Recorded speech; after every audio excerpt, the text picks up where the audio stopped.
Bonjour à tous et toutes.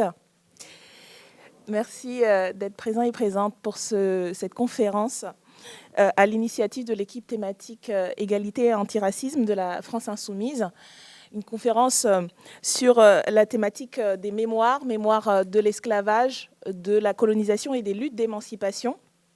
J'ai le très grand plaisir d'animer cet échange avec deux intervenants. Nous espérons que le troisième arrivera d'ici peu, qui vont faire une intervention préliminaire d'environ un quart d'heure chacun, ce qui permettra ensuite que nous ayons un échange avec vous de questions, d'interventions, d'interpellations avant que les intervenants concluent ou enfin, en tout cas fassent un point d'étape sur la discussion.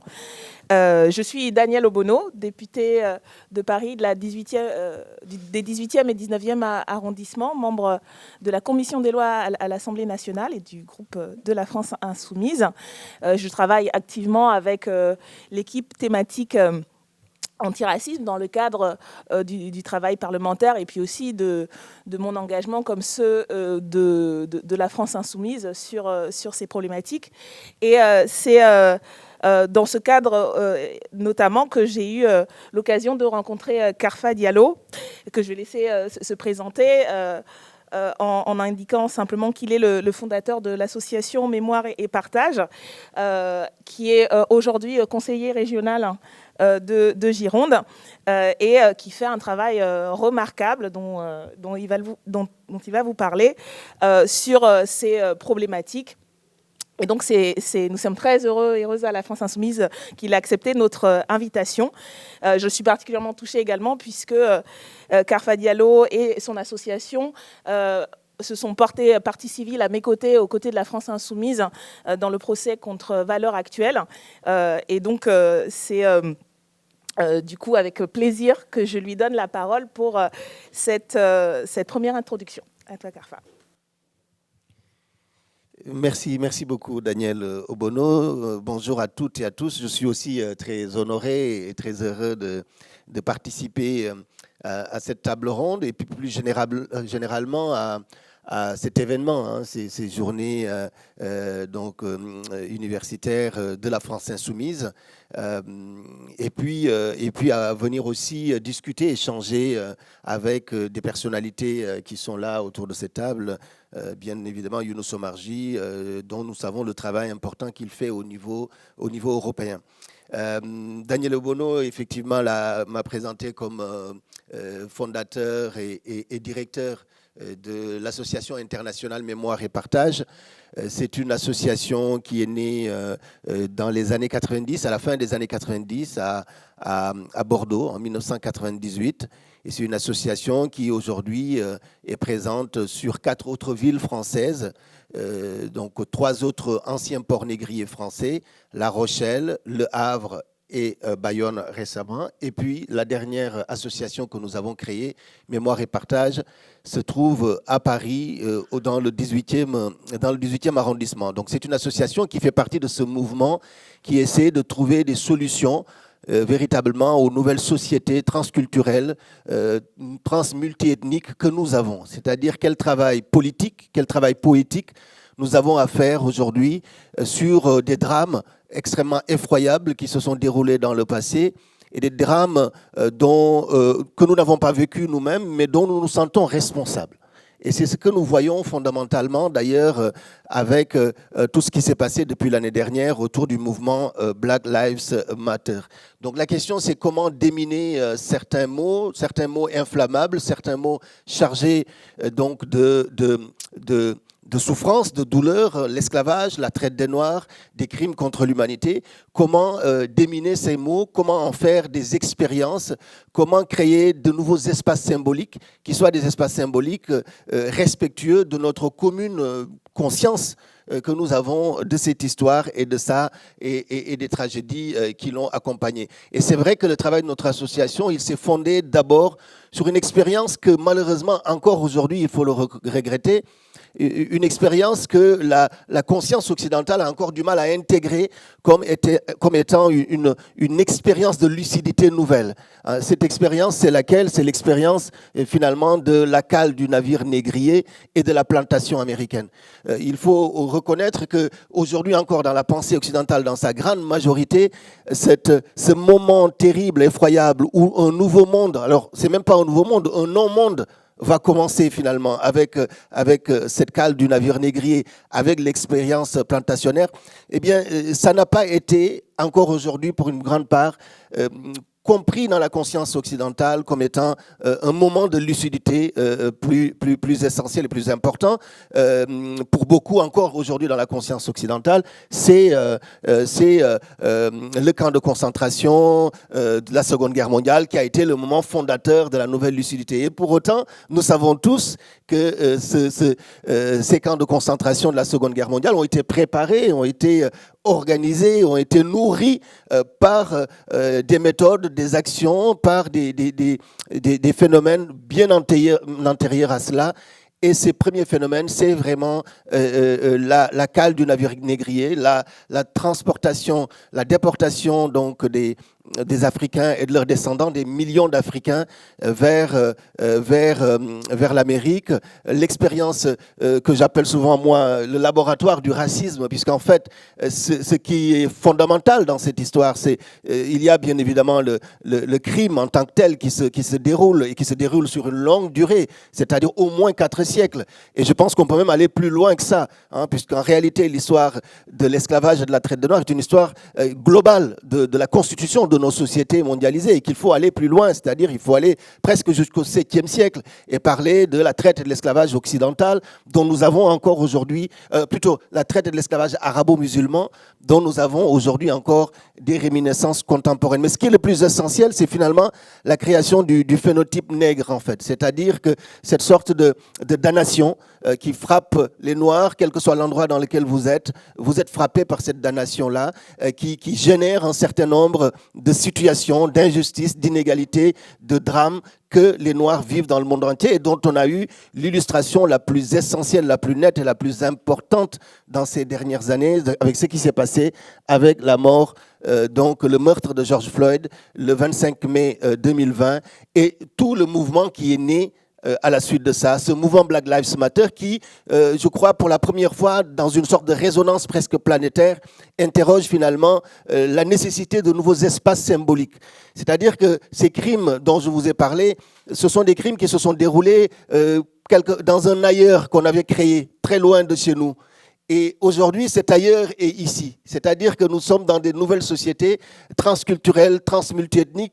Et c'est ces sociétés qui doivent forcément aménager des nouveaux espaces de dialogue, des nouveaux espaces symboliques. On ne peut plus, en France, comme on l'a fait récemment, monocélébrer un héros national comme Napoléon Bonaparte en omettant toute la dimension véritablement de ce que cet homme, fut-il empereur de France, a commis comme atrocité et surtout comme trahison vis-à-vis des idéaux de la République. Donc ce sont ces nouveaux espaces symboliques qu'il faut interroger et nous les avons interrogés très tôt dans un espace très particulier qui est cet espace aquitain, néo-aquitain. Alors Daniel disait que je suis un nouvel élu de la région Nouvelle-Aquitaine, mais c'est vrai que dans l'expérience finalement atlantique française, c'est cet espace néo-aquitaine, la Nouvelle-Aquitaine, qui a été vraiment le fer de lance de l'entreprise coloniale française.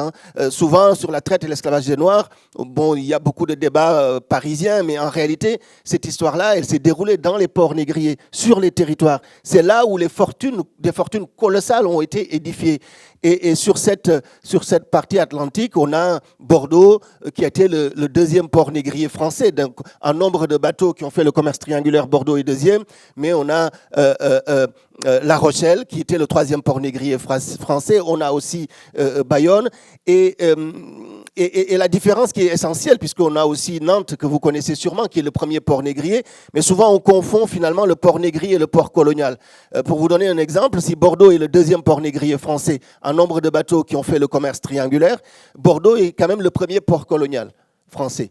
C'est-à-dire que c'est le port qui va s'enrichir le plus de l'esclavage colonial, puisque c'est un port qui, grâce à sa situation géographique, le dynamisme de ses commerçants, mais surtout parce que c'est une partie de la France qui a été très active dans la colonisation. C'est-à-dire que ce ne sont pas seulement des gens qui ont traité des Africains comme l'ont fait les Nantais, ils ont disposé de plantations extrêmement importantes, et l'une des plus importantes de ces plantations et de ces territoires, c'est Haïti.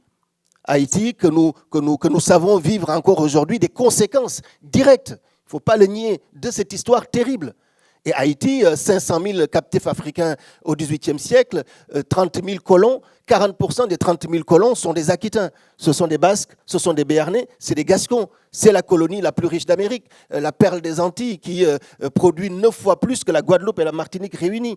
Donc ce sont ces espaces-là dans lesquels ces crimes s'est fait. Et c'est vrai que ces entrepreneurs, ces commerçants bordelais, rochelais, basques ont été extrêmement importants dans ce travail-là. Et toute cette accumulation de richesses a aussi été une accumulation de notabilité et de symboles de puissance. Et ça s'est effectivement manifesté par des espaces symboliques qui ont été créés au XVIIIe, au XIXe siècle, qui étaient des espaces symboliques honorant finalement ces personnages-là. Ce qui fait que nous, à Bordeaux, notre association Mémoire et Partage a, dans un contexte difficile, il faut dire que nous avions en face de nous un maire de Bordeaux, Alain Juppé, qui aujourd'hui allait se réfugier au Conseil constitutionnel. Grand merci au Conseil constitutionnel de nous en avoir débarrassé. Malheureusement, nos impôts continuent de le rémunérer et il faut le regretter. Et nous avions en face de nous un homme puissant, un homme qui était absolument défenseur finalement de cet orgueil colonial de la bourgeoisie bordelaise. Et le combat a été extrêmement difficile, extrêmement rude. Et très tôt, nous avons interrogé les symboles de la mémoire de l'esclavage sur l'espace public bordelais à travers les rues de négriers, c'est-à-dire ces rues qui honorent des personnages qui ont participé à ce que la loi française, puisque la considération du crime est essentielle, et Younous en parlera sûrement, puisqu'aujourd'hui, grâce à son travail, l'Europe considère enfin ce crime.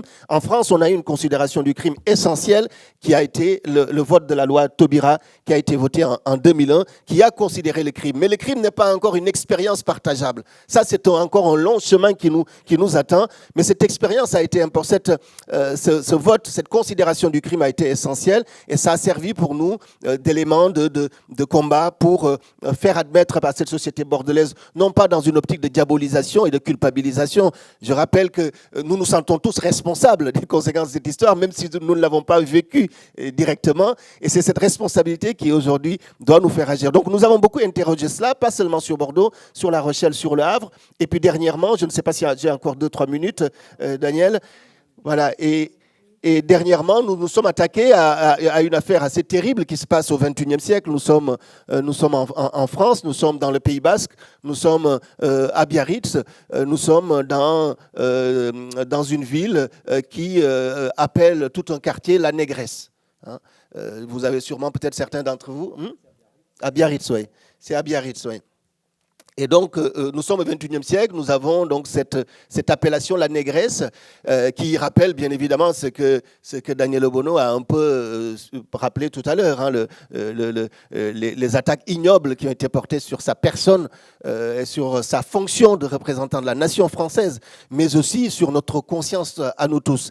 Et donc, ce quartier s'appelle la Négresse. Aujourd'hui, il y a 7 à 8 établissements commerciaux dans ce quartier qui arborent ce nom dans la façade. Vous passez dans cette ville de Biarritz, vous ne pouvez pas ne pas voir cette appellation partout dans la ville. Et nous avons mis en place, lors du sommet du G7, nous avons organisé une action de sensibilisation. Il s'en est suivi une arrestation, des poursuites de la police pour rébellion, des poursuites qui ont été totalement déboutées par la justice française par la suite.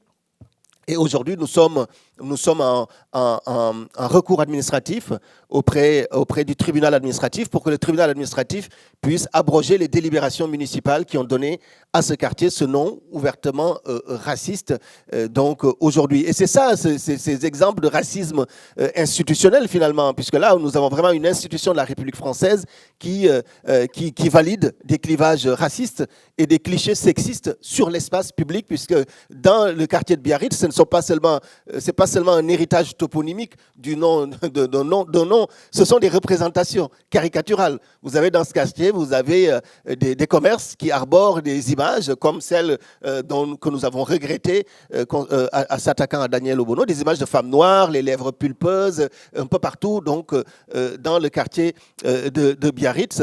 Donc il y a ce recours que nous mettons en place et qui se situe dans un mouvement plus global aujourd'hui. La question de la mémoire de l'esclavage, si elle revient sur l'espace public, nous pensons pour beaucoup qu'elle est revenue d'ailleurs de l'Amérique, du meurtre de George Floyd. Mais avant le meurtre de George Floyd, nous avons aux Antilles françaises, notamment en Martinique, le 22 août 2020, le déboulonnement des statues de Victor Schœlcher.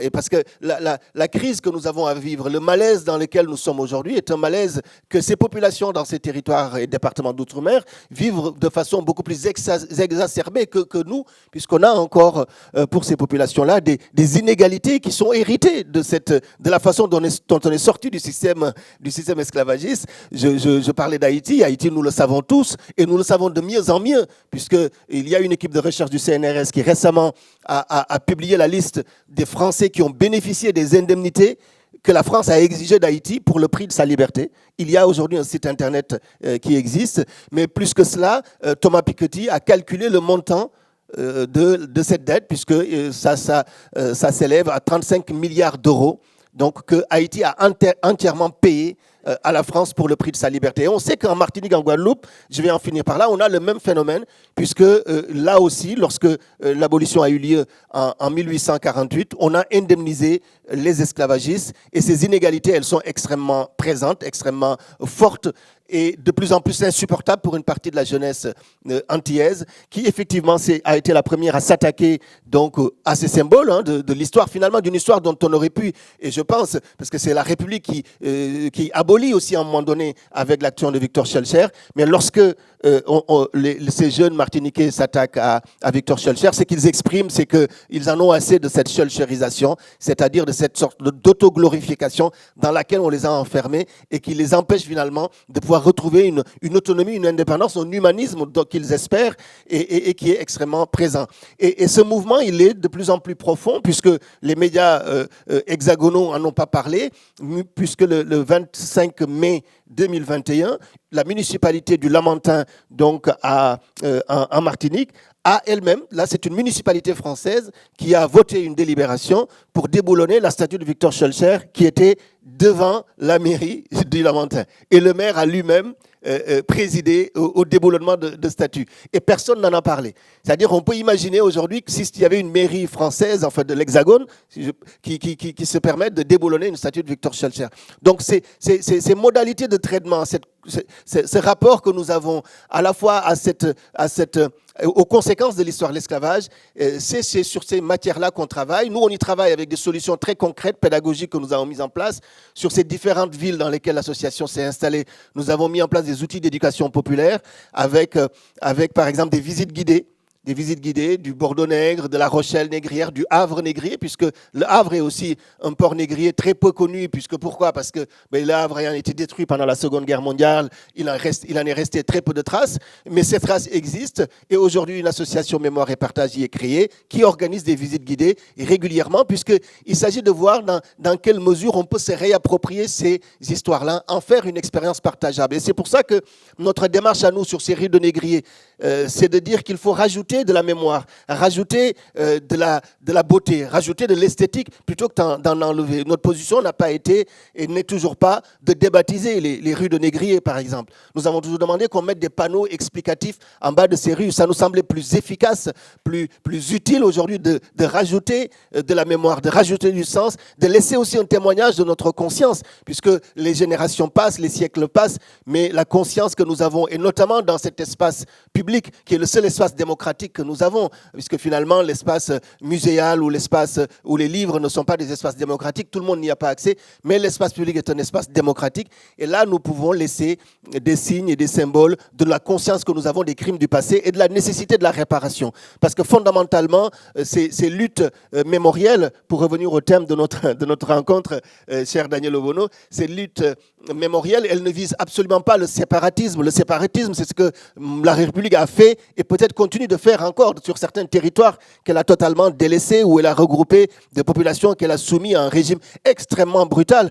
Ces luttes mémorielles, elles visent justement à reprendre goût à la République, c'est-à-dire à créer des expériences qui soient des expériences partageables réelles. Et c'est le sens de l'engagement que nous avons ici en France, mais aussi que nous avons en Afrique. Et je terminerai par là, puisque l'association Mémoire et Partage a pu faire voter par le Sénégal, qui est mon pays d'origine, la seule loi en Afrique qui a déclaré la traite et l'esclavage des Noirs crimes contre l'humanité.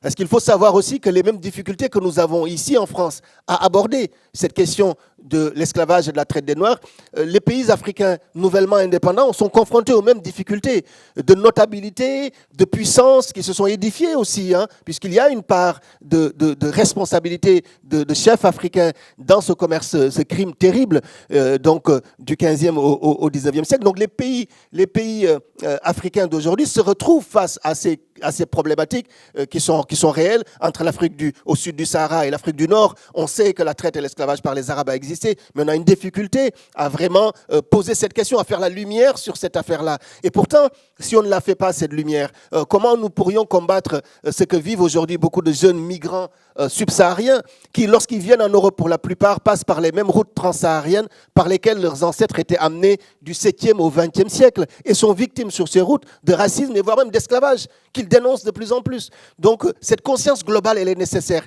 Elle est nécessaire parce qu'elle nous permet de prendre la dimension économique de cette affaire-là. C'est la constitution du capitalisme. Au-delà de la création du phénotype nègre, de la racialisation, qui est une particularité, une spécificité de la traite et de l'esclavage occidental, bien évidemment, il y a un phénomène d'exploitation qui fait de l'homme une marchandise et qui n'a pas fini. Et donc, c'est pour ça qu'on s'est battu en 2010, lors du 50e anniversaire de l'indépendance du Sénégal, pour que le Sénégal vote cette loi. Il faut que les pays africains rentrent aussi dans la considération de ces crimes. On peut quand même difficilement comprendre qu'un continent qui a connu une telle saignée n'est pas qualifié ce qu'elle a vécu pendant aussi longtemps, qu'elle ne l'ait pas au moins qualifiée. Comment peut-on demander réparation à ceux qui ont été les organisateurs de ce crime terrible si nous sommes incapables, nous-mêmes, enfin Africains, de qualifier le crime, de dire que c'est un crime? Les Africains ne l'ont pas encore fait. Le Sénégal l'a fait en 2010. Ça reste un travail difficile d'une manière générale en Afrique parce que, comme je vous l'ai dit, on a vraiment des notabilités, des puissances importantes qui sont descendantes de ces histoires. J'étais au Bénin l'année dernière. Bon, au Bénin, on a vraiment des phénomènes extrêmement complexes où on a des négriers béninois qui sont honorés voilà, sur l'espace public aussi, comme nous avons en France, notamment à Ouidah. Donc, vous voyez, on a aujourd'hui une vraie pulsion qui est là, plus qu'une pulsion, une nécessité de redéfinir des espaces non seulement symboliques, mais des espaces de justice, des espaces de réparation. Et ça, le sens que cela a, c'est les combats aussi que Daniel Obono mène. Et je finirai par là. Nous avons été, comme beaucoup d'entre vous, très choqués par ce qui s'est passé lorsque Valeurs Actuelles, dans ce qu'ils appellent une série, s'est attaqué à Daniel Obono, à sa fonction, mais aussi à nous toutes et tous, quels que soient les hasards de notre couleur de la peau. Nous avons pensé qu'il était important de nous dresser et d'accompagner Daniel Obono dans la réparation de ce qu'elle a elle-même subi dans sa chair et dans son âme, mais ce que nous avons nous tous subi. Donc c'est un combat qui reste important, qui se poursuit, comme vous le savez, et je vais passer la parole à Younous Omarjee avec ce qu'il aussi fait, à la fois à la Réunion, mais aussi, je crois, au niveau européen, qui est aussi extrêmement essentiel. Je vous remercie.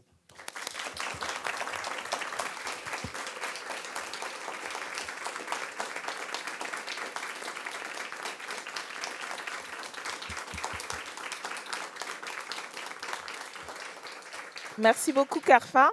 Alors, maintenant, je vais laisser la parole à Younous Omarjee, que beaucoup d'entre vous connaissent, j'en suis sûre, qui est député européen, membre de la délégation de la France Insoumise, qui est également président de l'importante commission des régions. Je crois que de développement régional qui joue un rôle extrêmement important au niveau européen et sur un grand nombre de territoires européens. Et qui a été à l'initiative effectivement de la reconnaissance au niveau européen de l'esclavage comme crime contre l'humanité. Merci d'accueillir Younous Omarjee.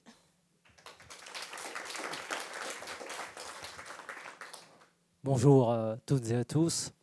C'est un plaisir pour moi que de participer à ces amphis d'été et à cet atelier ce matin, qui est un atelier en réalité extrêmement important, puisqu'il dit le sens profond de nos valeurs et de nos engagements. Pour ceux qui ne me connaissent pas, je suis une sorte d'objet exotique pour certains qui vient de l'île de la Réunion et qui a l'outrecuidance de parler aux Européens et de rappeler sur les questions qui nous occupent ce matin un certain nombre de vérités.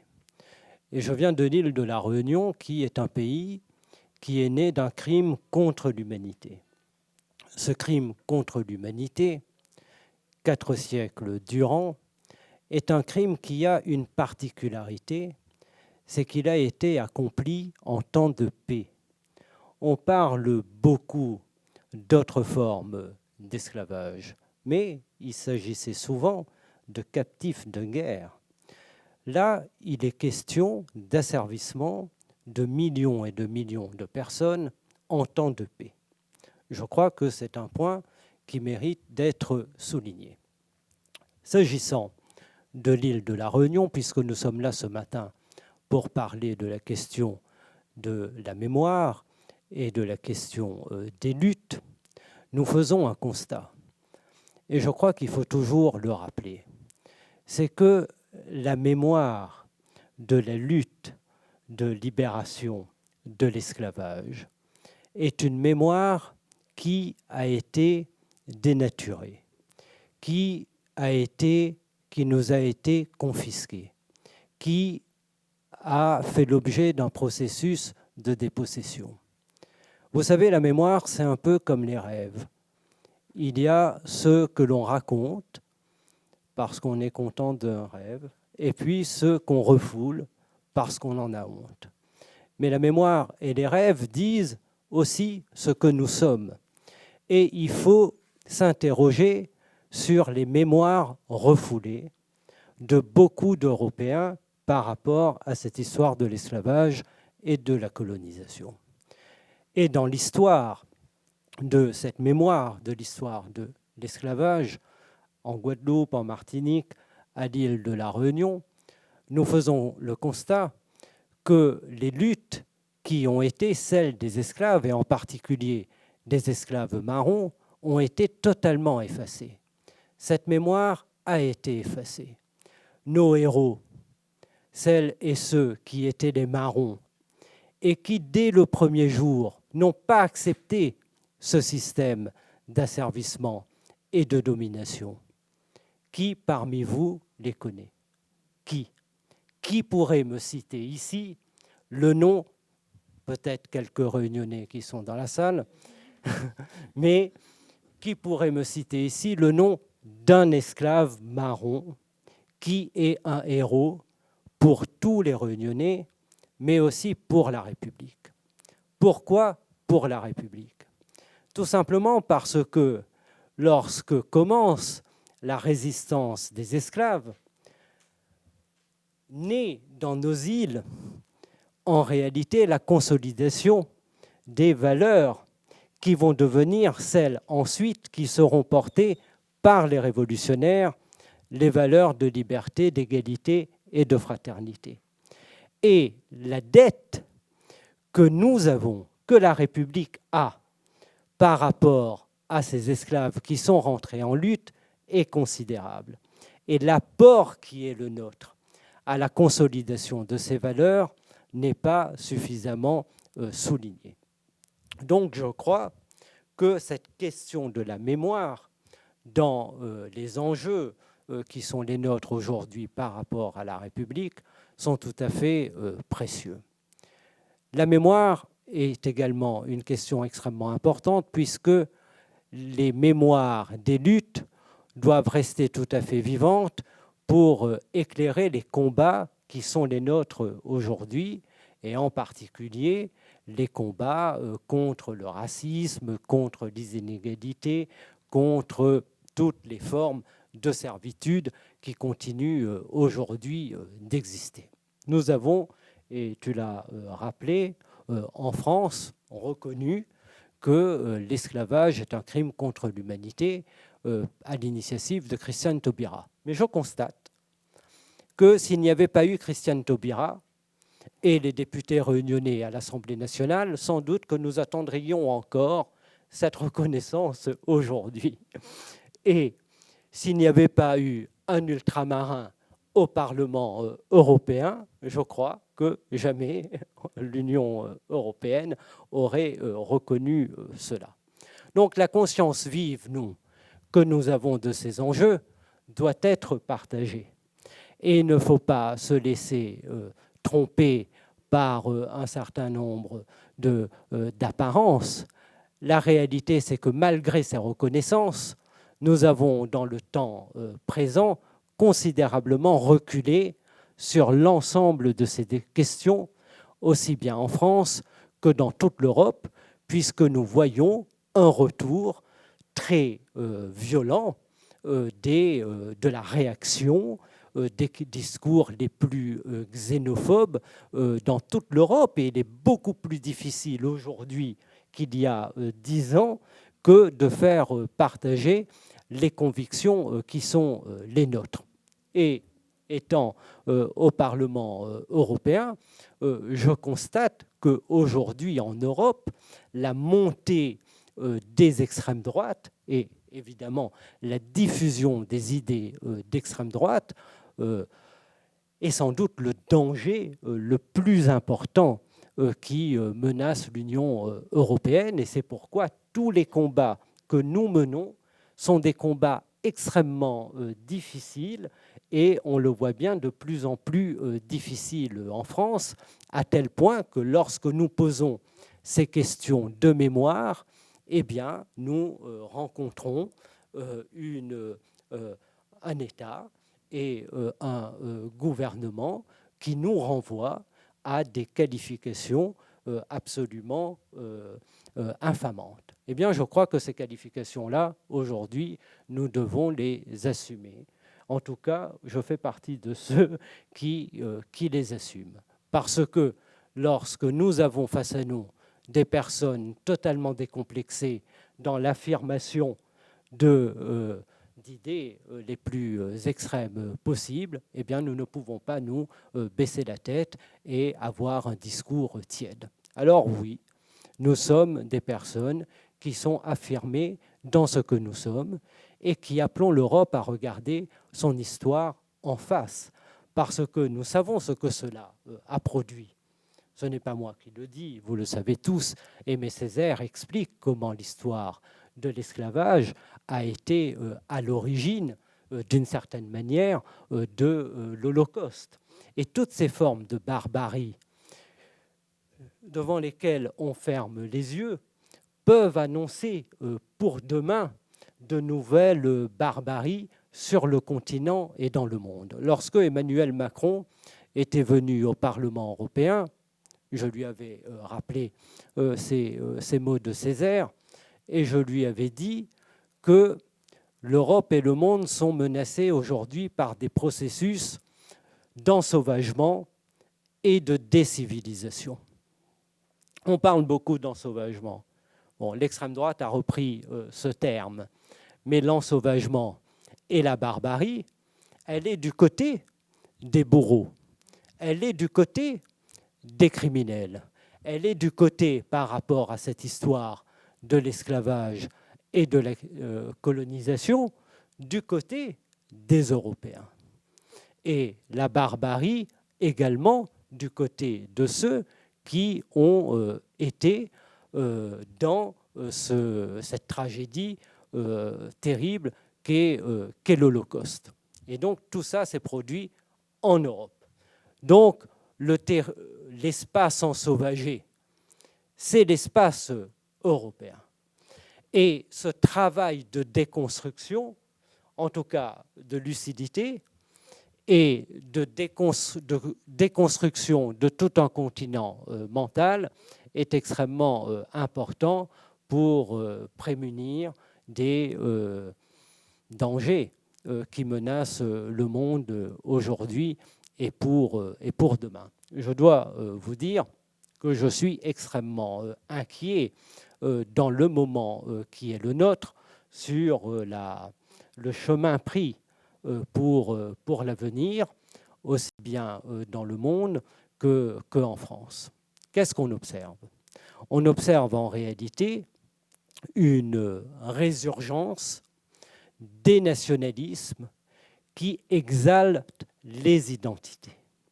Et c'est bien parce que vous avez aujourd'hui cette vitalité d'un nationalisme identitaire qu'il est extrêmement difficile d'avancer sur ces questions de mémoire.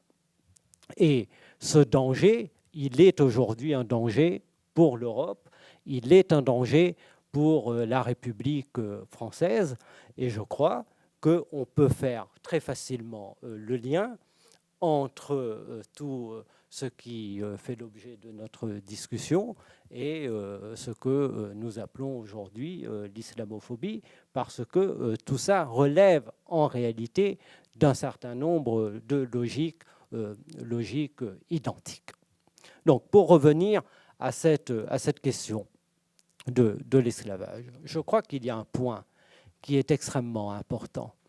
C'est que lorsque la hiérarchisation des races est théorisée en Europe, elle dit aussi la volonté délibérée d'affirmer la supériorité de l'Européen et de la civilisation européenne sur les autres civilisations.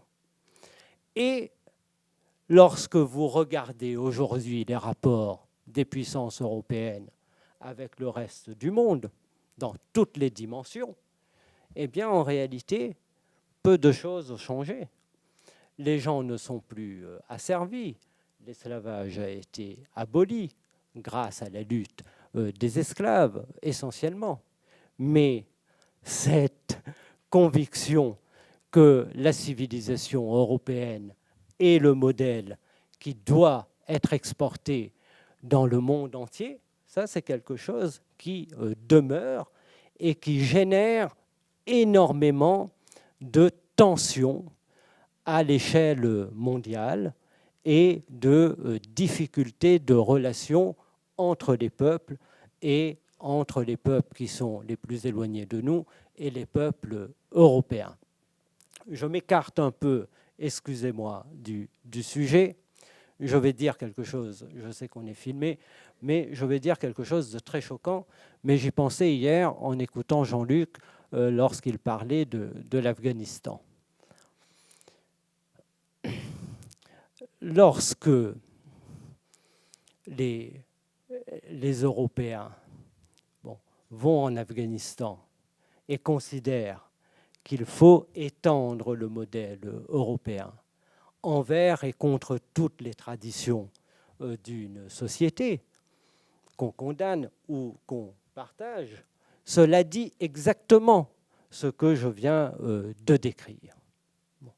Mais il faut accepter l'idée que dans d'autres sphères du monde, il y a aussi la conviction parfois de la supériorité de sa civilisation sur les autres et de la volonté de ne pas se laisser réduire à autre chose.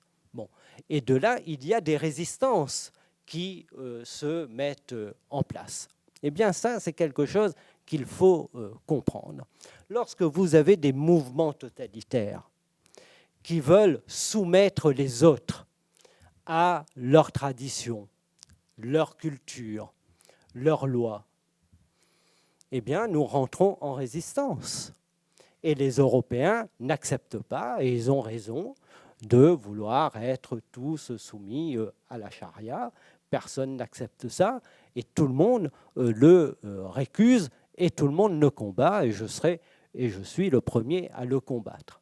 Mais comprenez que d'un point de vue afghan, eh bien, ils refusent exactement la même chose. Ils ne veulent pas devenir des Occidentaux. Ils ne veulent pas avoir un mode de vie qui est celui des Européens et si éloigné de leurs traditions et de leurs croyances. Donc, ce choc, il s'opère.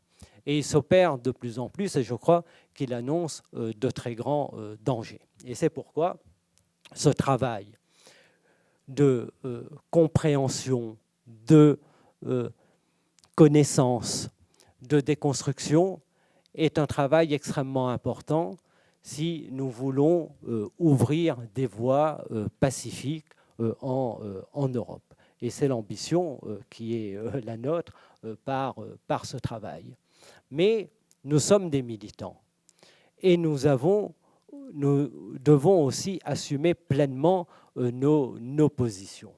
Je viens d'un pays, d'une île, La Réunion, qui a été victime de l'esclavage, qui est né de ce crime contre l'humanité, qui continue de structurer la société réunionnaise 4 siècles plus tard.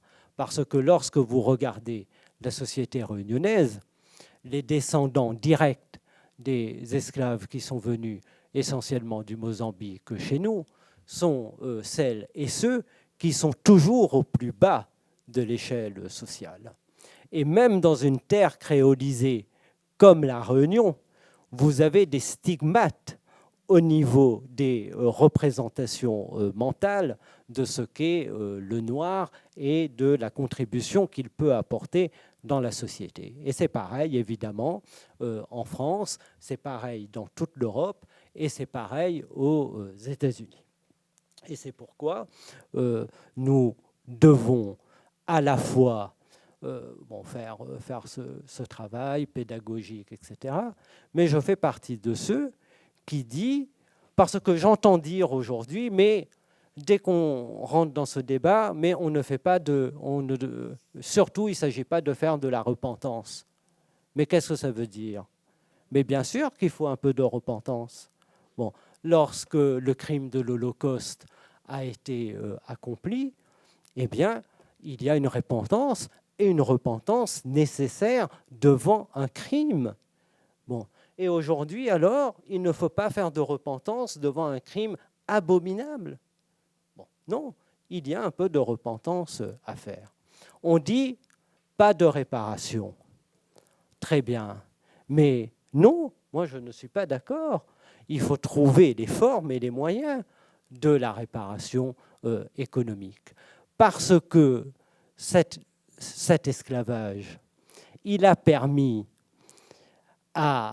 aux pays européens de devenir des puissances qui tirent le meilleur avantage de tous les agencements économiques qui en ont résulté et qui continuent aujourd'hui d'être des lignes de partage et de fracture au niveau mondial. Donc, dans toute la relation entre l'Union européenne et les pays africains, il y a sans doute un chemin, je ne sais pas lequel, mais un chemin pour la réparation.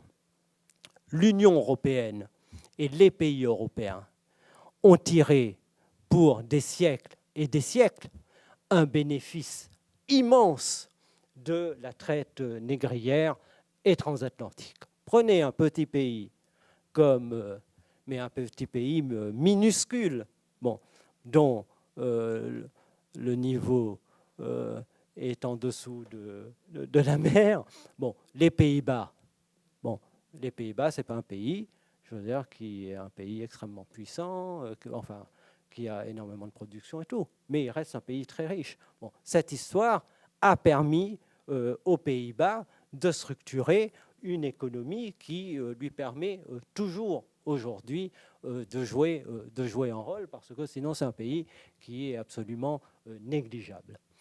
Et tous les pays européens, pas seulement les pays qu'on cite habituellement, c'est-à-dire les pays latins qu'on connaît, tous les pays européens ont tiré un avantage de ce commerce triangulaire, y compris les pays du Nord, moins connus, y compris des pays comme la Suisse. Il n'y a quasiment pas un seul pays sur la carte de l'Union européenne qui n'ait pas participé à ce commerce. Et c'est pourquoi il était extrêmement important, en tant que député européen, d'amener ce débat dans notre Assemblée et d'aller vers cette reconnaissance qui a eu lieu au Parlement européen.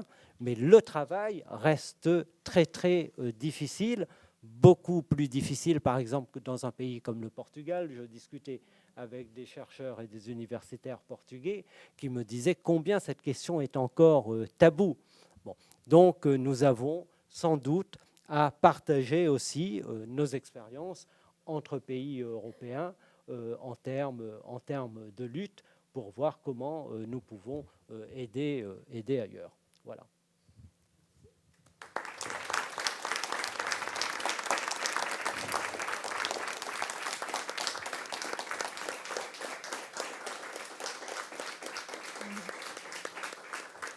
Merci beaucoup Younous, y compris d'avoir aussi donné à la fois la dimension européenne mais internationale de ce débat et l'enjeu qu'il y a à travailler sur ces questions. Moi, je voulais revenir avant de vous donner la parole sur un peu d'éléments de l'analyse politique qu'on développe à la France Insoumise et du sens en fait politique de ce débat pour nous, qui est à la fois de l'ordre de notre propre histoire hein, en tant que pays, que société, mais aussi en tant que courant politique de l'histoire de la gauche. Et parce que ce qu'on dit, je crois, sur ce travail mémoriel doit aussi avoir lieu au sein de nos espaces politiques. Je reviendrai là-dessus plus précisément. Donc c'est de cet ordre-là de redécouvrir et de comprendre cette histoire et ses dynamiques, ses contradictions.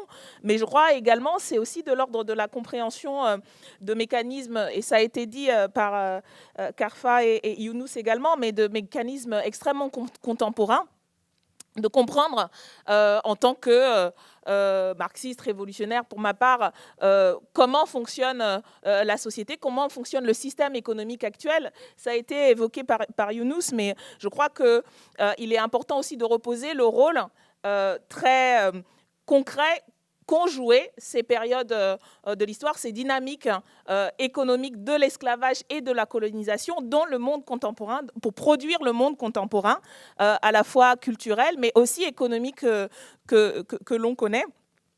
Et aujourd'hui, en troisième point, comment, face à l'offensive, et ça a aussi été évoqué par Younous notamment, l'offensive idéologique extrêmement violente qui est menée par un certain nombre de courants réactionnels, de droite et d'extrême droite, mais aussi des pouvoirs politiques, des gouvernements, et c'est le cas aujourd'hui avec le gouvernement Macron.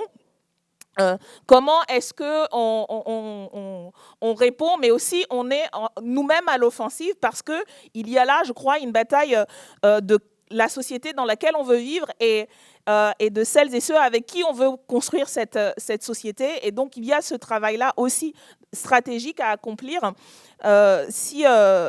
face non seulement à cette histoire, mais à ce présent qui est travaillé encore aujourd'hui par cette histoire, et donc la mémoire qu'on construit collectivement, qui est, à mon avis, de mon point de vue, qui peut être une inspiration et un ressort pour nos luttes et nos combats contemporains.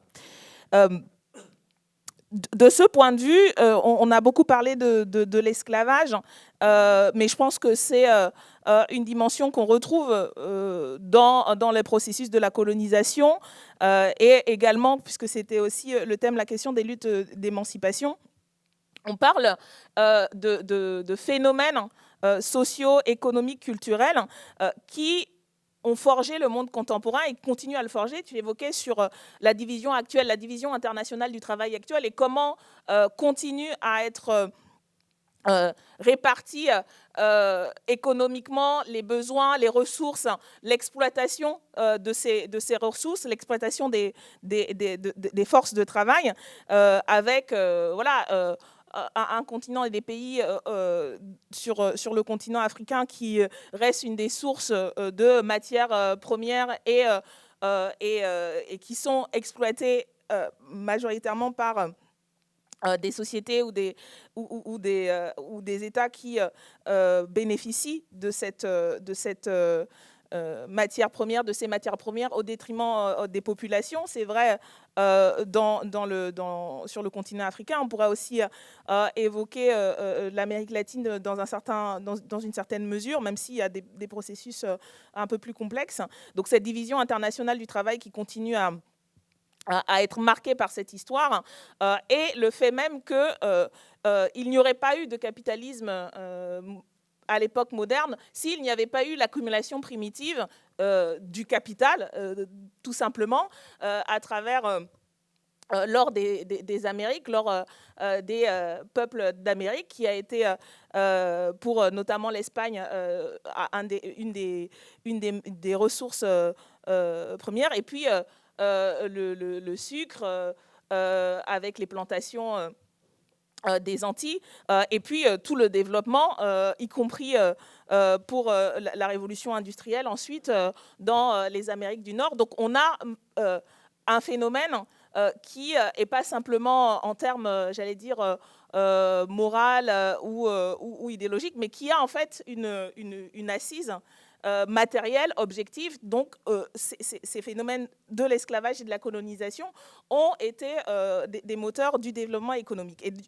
Y compris la construction du racisme est aussi un élément qui a permis en fait de justifier la poursuite de ce développement économique par l'exploitation, la surexploitation, y compris j'allais dire une forme de risque d'extermination pour ce qui était des peuples originaux d'Amérique, des peuples entre guillemets indiens, puisqu'ils ont été quasiment en Amérique dans les Caraïbes ou en Amérique du Sud, certains peuples qui ont été complètement éliminés par cette exploitation.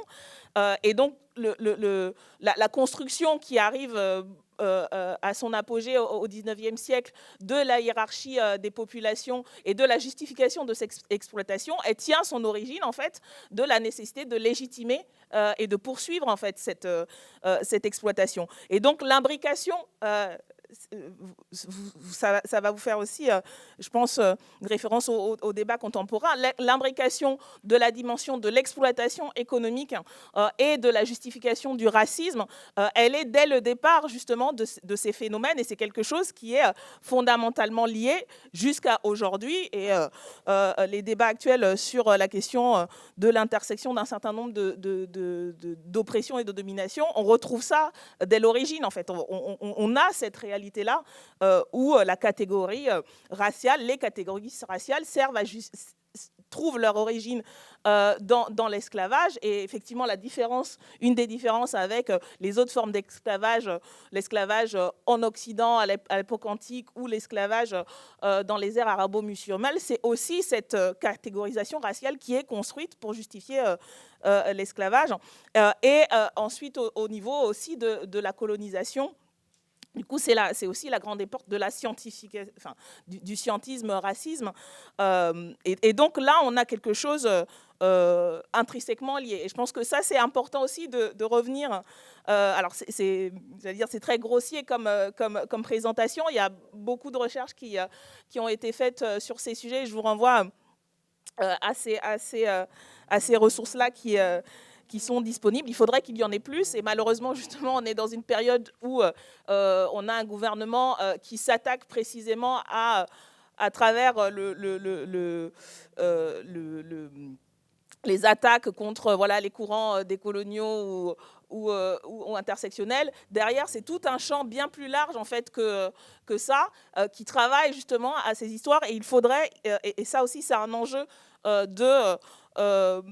contemporain de la bataille pour donner des moyens à l'université, à la recherche, de pouvoir permettre que ces travaux continuent d'exister et qu'ils fleurissent et qu'on en ait plus. Donc ça, c'est aussi une traduction concrète des batailles à mener sur ces luttes mémorielles-là pour continuer à déconstruire et à comprendre cela. Le deuxième point de mon propos sur le sens de ces débats et l'importance politique et stratégique de ces débats, c'est parce que on vit dans une société qui est l'héritière de ces catégorisations. Voilà, le racisme et les formes de discrimination, mais aussi sur aujourd'hui dans une société comme la société française.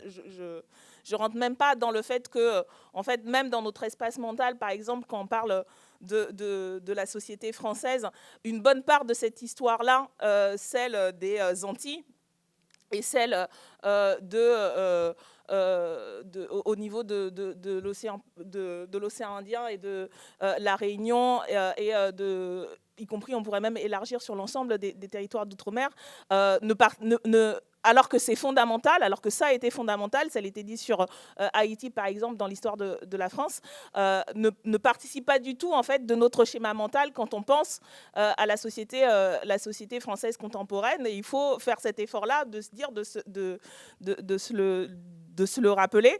Et surtout, y compris, on a...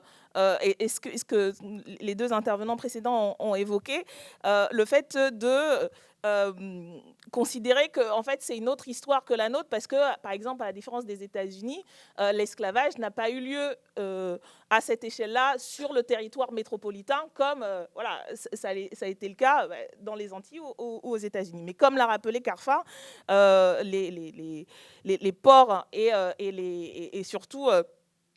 les familles et les villes qui ont été aussi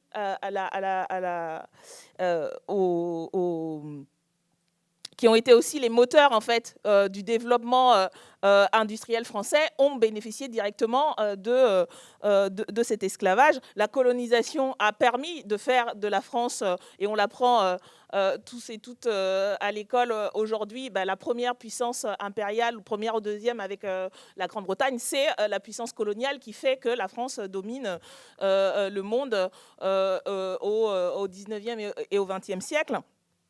Et pourtant, c'est une histoire qui est toujours un peu mise à distance, alors que c'est aussi cette histoire-là qui structure la société actuelle. Et quand on pense au débat qui existe aujourd'hui sur la question, par exemple, des migrations, on avait un débat hier sur ce sujet-là. Une bonne partie des processus migratoires qui existent encore aujourd'hui en France, mais qui ont existé et qui ont été le fait, en fait, de politiques migratoires où on est allé chercher des populations pour... Là aussi, on voit l'imbrication avec la question économique pour permettre le développement industriel de la France au XXe siècle, sont des territoires, étaient des territoires colonisés par la France. Et donc, ça, là aussi, on a la société française et le produit démographiquement, culturellement, économiquement de ces réalités de l'esclavage et de la colonisation. De ce point de vue, je crois que le travail et les débats sur ces questions et la réappropriation aussi de cette histoire-là, de se rappeler que nous sommes le produit de cette histoire, même si pour partie elle avait lieu sur des territoires non continentaux, mais continue à structurer nos sociétés. Et puis également un des éléments, je crois, qui a été marquant dans les derniers mois et qui a suscité un certain nombre de polémiques, c'est que et Carfa Diallo l'a évoqué, c'est que en fait toute l'espace public et tout l'espace, y compris institutionnel, est marqué par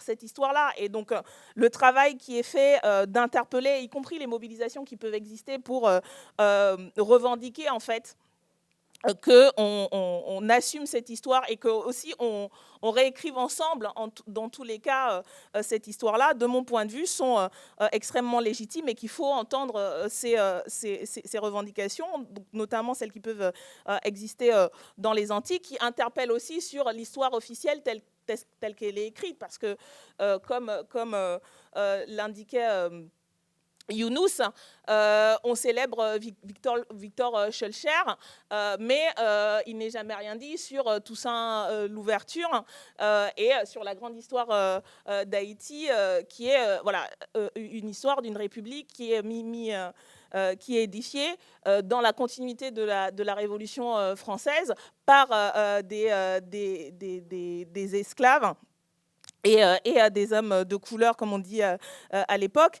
et qui est voilà, une histoire absolument qui mériterait d'avoir des séries, des livres en France, et qu'on ne connaît absolument pas dans notre pays et qui n'est pas du tout enseignée. Et donc là aussi, on a une traduction institutionnelle très claire en termes d'histoire et d'éducation et de transmission, sur lequel il y a une bataille à mener de ce point de vue.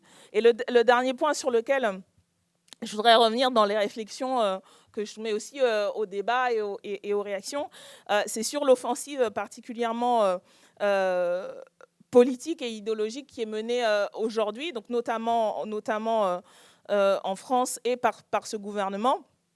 La manière dont, du plus haut sommet de l'État et de la part notamment d'Emmanuel Macron, mais de ses ministres, et ce qui apparaît comme complètement hallucinant, y compris du ministre de l'Éducation nationale ou de l'enseignement supérieur, l'offensive qui est menée en fait pour décrédibiliser et disqualifier tout un ensemble de mouvements et de courants qui travaillent justement sur ces questions, sur les traductions contemporaines aussi de cette histoire-là, qui sont la question du racisme, qui sont l'imbrication d'un certain nombre de processus de domination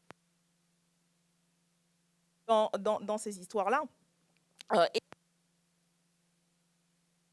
était de sur travail et vis-à-vis.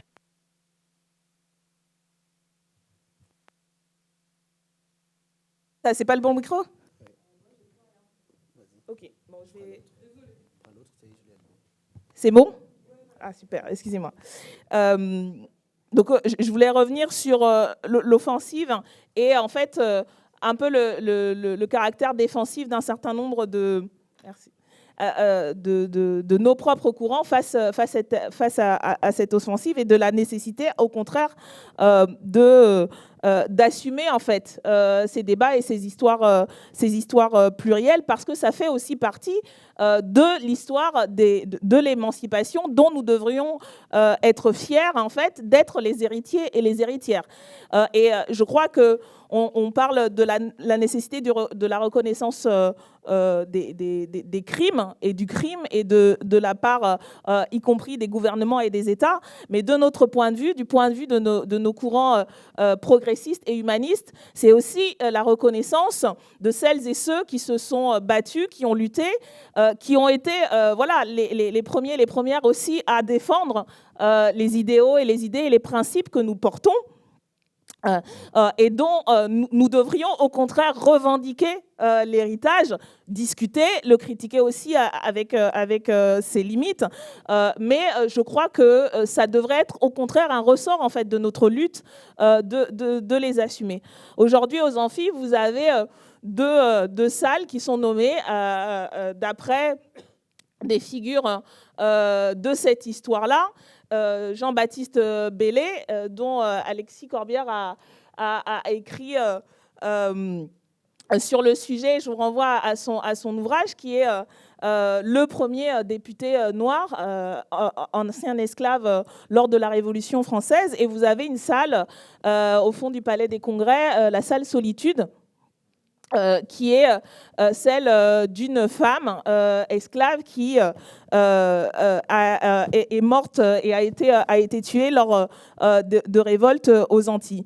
Et comme ça, en fait, vous avez tout un ensemble de figures de cette histoire-là, de la lutte contre l'esclavage, contre la colonisation, des luttes d'émancipation, dont je pense que nous avons tout intérêt à revendiquer justement l'héritage, dont nous avons tout intérêt à nous inspirer, dont nous avons tout intérêt à défendre aussi la nécessité qu'elle et il soient célébrés dans l'espace public, dans les monuments. Et c'est aussi, je pense, une manière de répondre en disant l'espace public et donc justement tous ces mouvements même de débaptisation et de rebaptisation.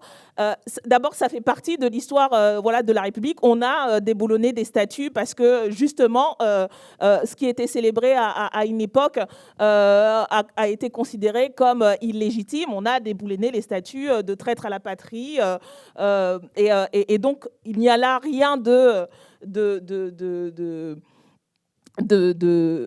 d'incongru et de nouveau. On a réécrit des noms de rues. Et donc, aujourd'hui, on a une histoire qui est riche, justement, de ces formes d'inspiration et que c'est aussi une revendication de pouvoir dire, en fait, de pouvoir se reconnaître et voir son histoire et ses mémoires et ses identités reconnues et célébrées par les institutions. Et je crois que ce sont des combats légitimes de nos courants politiques que de les revendiquer parce que c'est aussi nos histoires et je crois que nous avons tout intérêt à les découvrir, les redécouvrir, les célébrer et les défendre face à l'offensive que nous connaissons aujourd'hui. Voilà les éléments que je voulais rajouter et compléter des interventions sur ce point.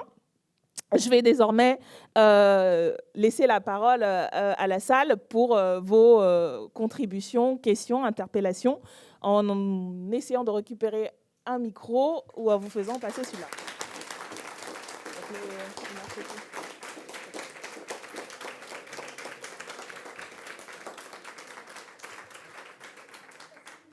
D'accord, merci. Le deuxième, il ne marche plus du tout. Il va revenir. Ah, ok. Voilà. Alors, du coup, il va falloir prendre. Je prendrai dans l'ordre, du coup.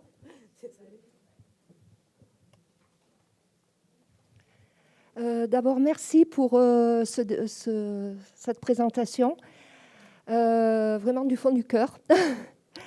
Je suis enseignante en primaire et je donne des cours par ailleurs en secondaire. Et je suis étonnée, et j'en ai pris conscience depuis peu, enfin, de toute cette histoire qu'on ne dit pas, qu'on n'étudie pas. Et moi-même, j'ai eu la chance, quand j'étais enfant, de pouvoir être en contact avec un livre. C'était La case de l'oncle Tom. Je ne sais pas si vous connaissez, je ne me rappelle plus du nom de l'auteur. Et ça m'a fondée. Vous parliez de fondement de notre histoire. Et je pense que l'éducation en est vraiment un. Et s'il y a un combat aussi à mener, c'est au niveau de l'éducation. Quelles valeurs on transmet ? Quel schéma et représentation mentale on transmet ? Voilà. Deuxième point, je voulais revenir sur ce que vous disiez au niveau de ce qui nous a fondé au niveau des valeurs et au niveau de la structuration économique. Ça me semble essentiel. Notre système qui est capitaliste repose sur l'exploitation et la domination pour le profit. Eh bien, vous parliez de colonialisme, c'est tout à fait...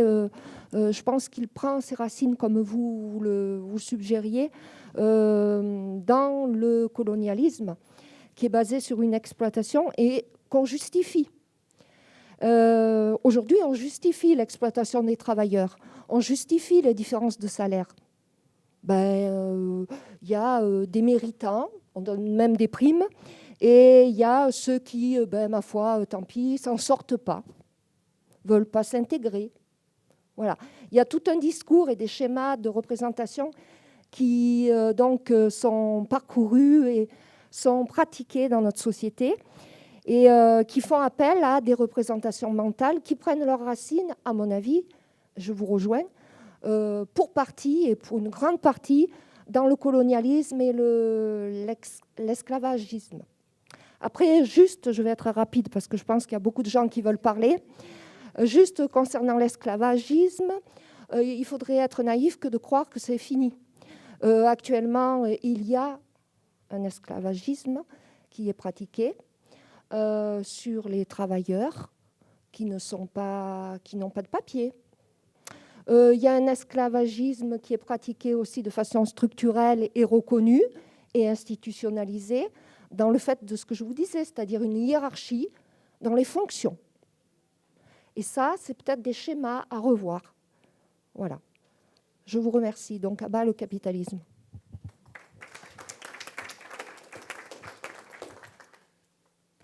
Oui, merci. Merci pour vos interventions. Je complète ce que vient de dire ma collègue, du coup, puisque je suis enseignant aussi, en histoire et géographie, donc au lycée en l'occurrence. Et effectivement, je mesure la responsabilité qui est la nôtre, hein, pour effectivement enseigner l'histoire, j'allais dire autrement, enfin, en fait, comme on aurait toujours dû l'enseigner, en réalité. Comment dire, essayer en fait, bon, si je reprends les programmes actuels, alors effectivement, on nous demande par exemple en classe de seconde d'enseigner l'histoire de l'esclavage, hein, et évidemment, on nous fait dire bon, l'esclavage c'est pas bien, quoi. Hein, on est d'accord, hein, parce qu'on peut quand même pas dire le contraire. Bon, mais ça s'arrête à peu près là, quoi. Hein, c'est-à-dire qu'on est vraiment au niveau 0,5, on va dire, hein, de l'intelligence, quoi. Hein. Nous, on essaie toujours d'aller un peu plus loin. Simplement, on a la possibilité, parce que finalement, quand on est enseignant, on est fonctionnaire. On ne peut pas nous écarter comme ça. Ça, c'est important aussi. Finalement, on voit que tout est lié. Hein. Et quand on voit qu'à l'éducation nationale, on essaie de plus en plus de remplacer les fonctionnaires par des vacataires ou des contractuels sous droit privé, c'est totalement différent. Parce que eux, par contre, on pourra leur dire vous revenez pas l'année prochaine. Moi, on ne peut pas me le dire. Et on n'a pas intérêt.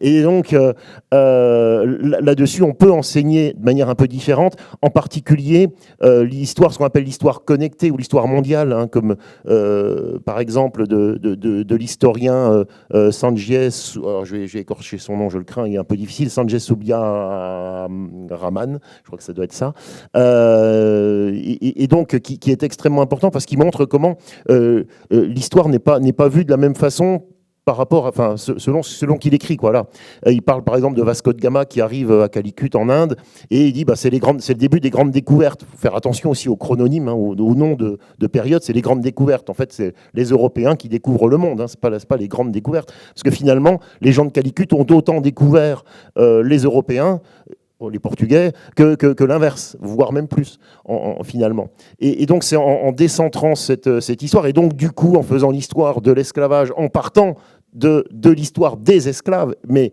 de leur histoire à eux, de leur témoignage, quoi, et non pas de l'histoire des vainqueurs, si on peut dire, qu'on arrive à faire de l'histoire. Et ça, c'est extrêmement important. Et donc, ça rejoint exactement tout ce que vous avez dit, quoi, finalement. Il ne s'agit pas, bien sûr, de détruire, de nier ce qui a été fait jusque-là. Ça n'a pas de sens. Mais il s'agit de bien faire l'histoire, d'expliquer l'histoire, de la faire, de l'écrire, voilà, autrement, et donc de manière évidemment beaucoup plus juste, sans aucun doute. Voilà, on a là une responsabilité lourde, alors évidemment en tant qu'enseignant, mais je pense que c'est valable pour tout citoyen. Hein. Bien entendu, les noms de lieux, la symbolique des lieux, comme vous le disiez fort justement, est tout à fait crucial, hein. C'est essentiel. Voilà, je vous remercie. Vous voulez intervenir par rapport à ce qui... Il y a plein de gens qui ont levé la main, donc j'essaie de faire dans l'ordre pour le micro. Monsieur. Et si on peut essayer de faire... Oui, merci beaucoup et bonjour. Et je pense que ce sujet, c'est très, très actuel, le sujet de l'émancipation, de l'esclavage, de la décolonisation ou colonisation.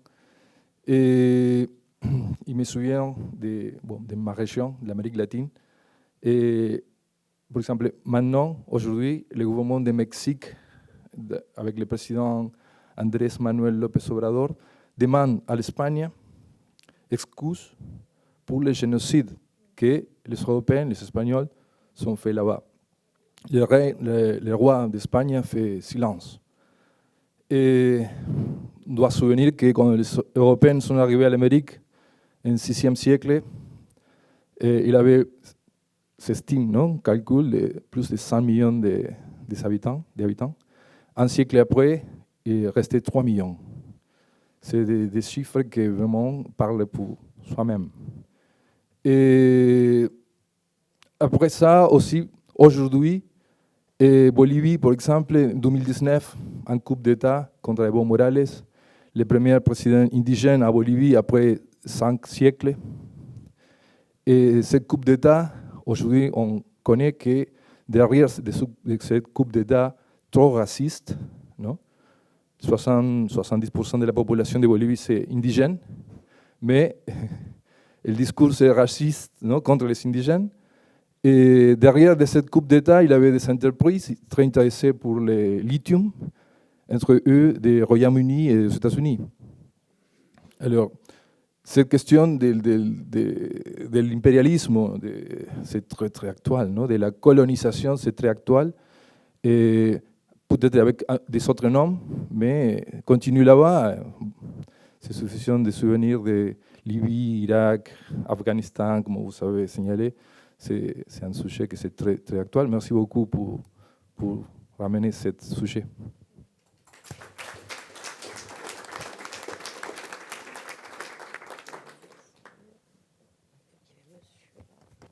Merci beaucoup. Merci à tous les trois de vos interventions formidables.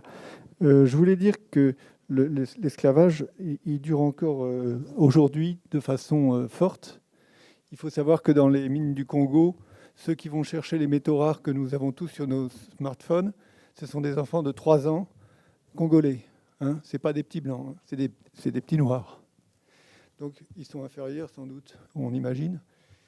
C'est les mensonges de nos démocraties, elles sont beaucoup portées par la race blanche et qui, par sa propre supériorité, soi-disant, montre à quel point elle est bête.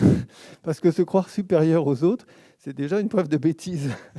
Donc je pense qu'on est malheureusement dans un système où le peu de gens conscients du fait que les humains sont tous égaux théoriquement à tous les niveaux et qu'il y a malheureusement des collaborateurs parmi les populations racisées, comme on dit maintenant, ce qui est quand même incroyable. Enfin, mais il est clair qu'il faut arriver à lutter pour la réparation. Toute notre croissance économique, elle vient et elle continue à être fondée sur l'exploitation des populations que l'on domine encore. Et là, il n'y aurait jamais eu de croissance en France, et il n'y a pas de croissance en France sans qu'il y ait une décroissance ailleurs.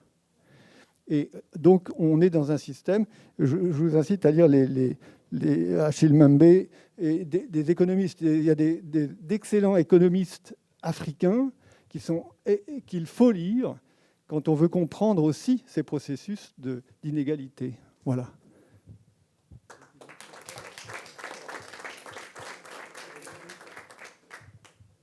Bonjour, moi j'ai une première question très courte et puis 2 réflexions peut-être un peu plus longues, je vais essayer de condenser.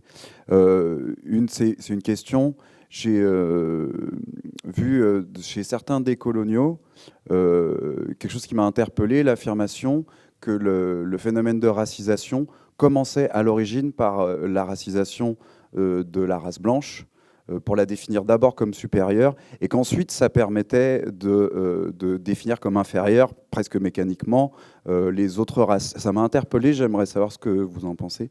Je trouvais ça, enfin, ça me parle a priori, mais voilà. Et ensuite, une première chose par rapport à ce que tu as dit, Daniel, sur moi, ce que j'appelle l'extrême centre, enfin, c'est Alain Deneau qui dit ça. Quelque part, en France, en tout cas, la politique de la loi Asile et Immigration, le retrait du pavillon à l'Aquarius, enfin, tout, etc., etc. Pour l'instant, c'est Macron qui le fait, c'est pas Marine Le Pen, elle n'est pas au pouvoir.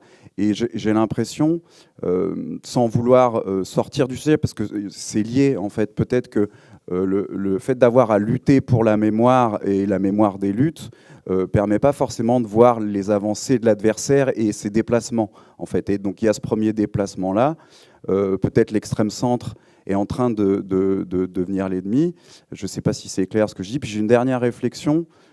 Pour avoir été partie prenante de cette lutte à Lyon 3 il y a une vingtaine d'années, il y a le déplacement de ce que vous appelez l'extrême droite. En fait, je ne suis pas sûr que ça soit l'ennemi. Moi, je l'ai vu dans un centre de recherche à Lyon 3, où en fait, des gens qui sont les plus extrêmes quelque part de l'extrême droite de l'époque, dont les Bruno Maigret, Pierre Vial, etc., et quitter le terrain du racisme strict, en fait, parce que c'est des gens qui ont fait des études, qui sont pas bêtes, ils savent que c'est prouvé scientifiquement qu'il n'y a pas de race, donc en fait, comme ils ont quand même quelque chose de très haineux à l'intérieur, ils essayent de le reconvertir.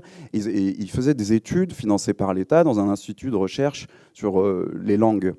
Et ils essayaient de prouver non plus l'infériorité des races, mais peut-être plus des cultures et des civilisations. Et ce déplacement-là, est-ce que ce n'est pas un déplacement aussi de l'extrême droite vers l'extrême centre? Et j'ai l'impression qu'on l'observe avec Marine Le Pen et sa cette délepénisation ou je ne sais quoi, et que peut-être l'ennemi, évidemment que historiquement, etc., l'extrême droite, mais peut-être ça c'est le XXe siècle, l'oppression, le parti, j'appelle ça moi le parti de l'oppression au XXe siècle, c'était le fascisme dans l'Italie des années 20, le nazisme en Allemagne des années 30, mais peut-être que l'ennemi se déplace vers l'extrême centre et que le fait qu'on ait à se battre pour ces luttes mémorielles, c'est un combat essentiel, je ne veux pas le nier, peut-être que des fois ça nous détourne le regard de ce déplacement-là qui me semble très dangereux en fait. Je ne sais pas ce que vous en pensez.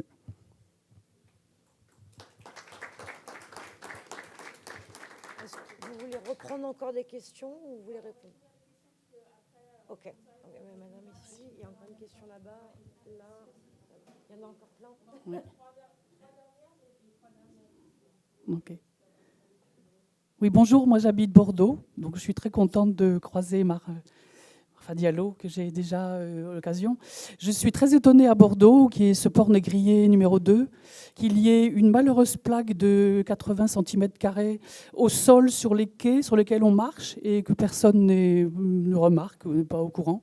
Il n'y a que la ville de Bègles qui a honoré Delgrès, qui a fait la place. Voilà. Donc c'est inquiétant pour moi qu'une grande ville qui a eu des financements européens pour faire des quais magnifiques et qui n'y ait qu'une toute petite commémoration. Pour le problème de la réparation, il y a de suite une levée de bouclier sur une réparation financière éventuelle. Est-ce que ce ne serait pas plus intelligent que la France insoumise infiltre les instances je reprends pour les instituteurs et les enseignants, les instances de fondation des livres d'histoire-géographie et qu'il puisse y avoir un complet refondement des bouquins pour l'histoire de la colonisation et voilà.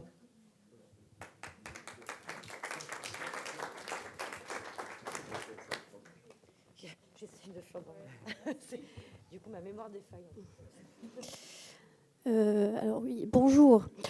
Alors moi, je voulais revenir sur l'idée du séparatisme. Donc effectivement, quand on disait que les peuples colonisés ne sont, que ce soit dans les Antilles ou en Afrique, quand on leur a accordé leur indépendance, c'était surtout parce qu'au début, ils demandaient des droits égaux, à être citoyens égaux des Français de la métropole, et que véritablement, l'indépendance de façade, elle n'a été accordée que parce qu'on ne voulait pas leur accorder ces droits-là, notamment le droit de vote, qui aurait eu des conséquences, on va dire, catastrophiques, selon, en tout cas dans l'imaginaire des Français de la métropole, pour les citoyens français blancs. Donc moi je pense justement aux territoires de l'outre-mer qui sont de fait des territoires complètement abandonnés et qui continuent, et qui perpétuent justement cet imaginaire des peuples de couleur inférieure qui n'arrivent pas à se développer, qui ne se donnent pas les moyens d'avancer. Et donc, moi, je me dis, en tant que, dans la France insoumise, en tant que militant, comment, quand on dit demain on prend le pouvoir, la France insoumise prend le pouvoir demain, qu'est-ce qu'on propose justement pour, entre guillemets, mettre à niveau ces territoires-là. Ensuite, je pense à la France-Afrique, au franc CFA. C'est très bien, on parle du fait que dans la France insoumise, on a l'ambition d'abolir le franc CFA, d'abolir la France-Afrique. En même temps, on ne parle pas de réparation, c'est-à-dire on dit qu'on a l'intention de coopérer avec les peuples francophones. Par contre, est-ce qu'on a pris le temps de quantifier notre dette? Parce que c'est une dette de la France envers des territoires divers dans le Pacifique et en Afrique. Est-ce qu'on a pris le temps de quantifier cette dette et de se dire, à côté de la dette écologique, comment on fait pour réparer? Et en fait, moi, ce discours, je l'attends encore. J'ai l'impression quand même qu'on se dit qu'on est dans un stade où on demande encore la reconnaissance du crime d'esclavage et qu'en fait, on se dit on va attendre déjà que ça se fasse pour demander. Et je pense que dans la génération nouvelle, on a déjà en fait fait ce travail. Et qu'en fait, on attend des mesures concrètes. On veut avancer et on se dit aussi que ce sont ces mesures concrètes qui feront avancer les mentalités plutôt que de rester dans le dialogue le dialogue seulement pour... voilà, je vous remercie.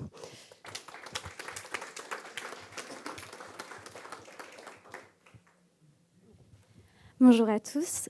Alors, Younous Oumarji, vous avez dit que qu'il fallait, pour la lutte mémoriale, redonner goût à la République. Mais comment redonner goût à la République française, à ces citoyens d'outre-mer, qui sont finalement des citoyens qui sont traités entièrement à part de la France? Moi, je viens de Martinique. Et en Martinique, on a une jeunesse martiniquaise qui se soulève contre la République française. Ils prônent presque l'indépendance. Comment redonner goût à la République, à cette jeunesse qui subit encore aujourd'hui les stigmates de la colonisation, que ce soit dans nos rapports sociaux, sociétaux. Il y a encore un rapport de hiérarchie, en fait, même économique. C'est toujours une minorité blanche qui contrôle en fait la majorité des terres et de tout ce qui est l'activité économique et d'entreprise là-bas. Et c'est toujours cette population noire, majoritaire, qui, elle, du coup, dispose de beaucoup moins de richesses et qui a du mal encore aujourd'hui. Alors, pour moi, ce serait cette question que je m'adresse à vous tous.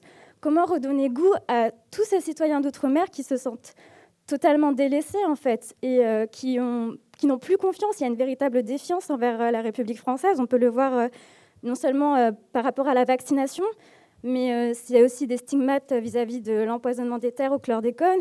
Et puis encore cette situation de domination, de colonisation qui perdure. Et enfin, je viens aussi de Bordeaux et j'ai fait la visite du Bordeaux négrier. Et je voulais remercier particulièrement Carfa Diallo donc, pour son travail. Et s'il a besoin d'aide, je suis là. Voilà.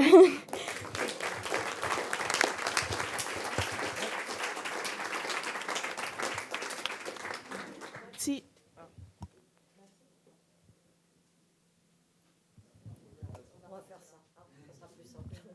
C'est bon.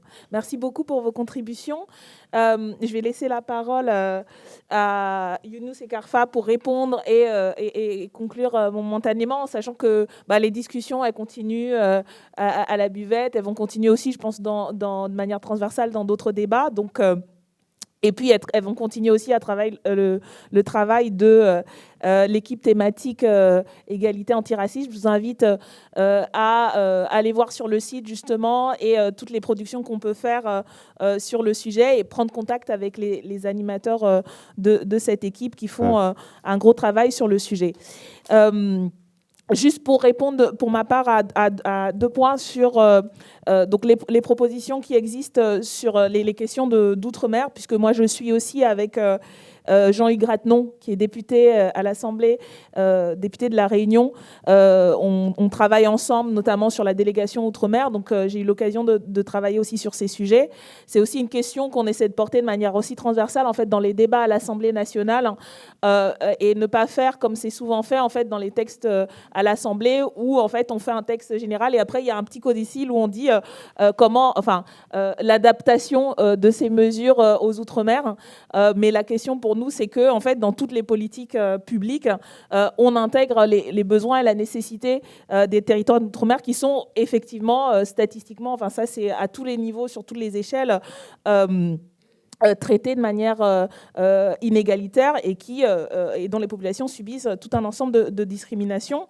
On avait élaboré en 2017 un livret sur le sujet, mais qui va être mis à jour aussi à partir du travail, justement, et des propositions qu'on a faites pendant le mandat sur toutes ces questions. J'ai été, pour ma part, à 2 reprises en Martinique et en Guadeloupe. J'ai eu l'occasion, par exemple, de travailler avec également Mathilde Panot sur les questions du chlordécone et sur la reconnaissance notamment de l'empoisonnement, mais aussi de l'État. Et il y a tout un travail, par exemple, sur la question de la dépollution, la question de l'indemnisation. Et nous sommes bien évidemment aux côtés des associations. Je pense notamment aux ouvriers et aux ouvrières agricoles qui ont été les premières victimes et qui sont aujourd'hui encore toujours les premières victimes. Donc ça, c'est un travail en fait qu'on fait avec les associations, parce que c'est important de le rappeler aussi, avec les organisations syndicales. Par exemple, au niveau de la santé, il y a des mobilisations, puisque bien avant la crise sanitaire, déjà, l'état des infrastructures de santé était déplorable dans l'ensemble de ces territoires. Je pense notamment à la Guadeloupe, où le CHU, le principal CHU, n'est pas en état d'accueillir les patients depuis plus de 3 ans, puisqu'il a eu un incendie et il n'a jamais en fait été remis en état pour pouvoir être opérationnel. Donc on avait rencontré les organisations syndicales de la santé, on a relayé les demandes, on a interpellé sur ces sujets. Moi-même, j'avais fait une question ouverte d'actualité au gouvernement sur ce sujet. Et donc oui, ce sont des propositions, je n'ai pas le détail, mais dans notre travail parlementaire, on a formulé et on continue à formuler des propositions sur ce sujet pour en fait, assurer l'égalité des droits en fait de ces citoyens et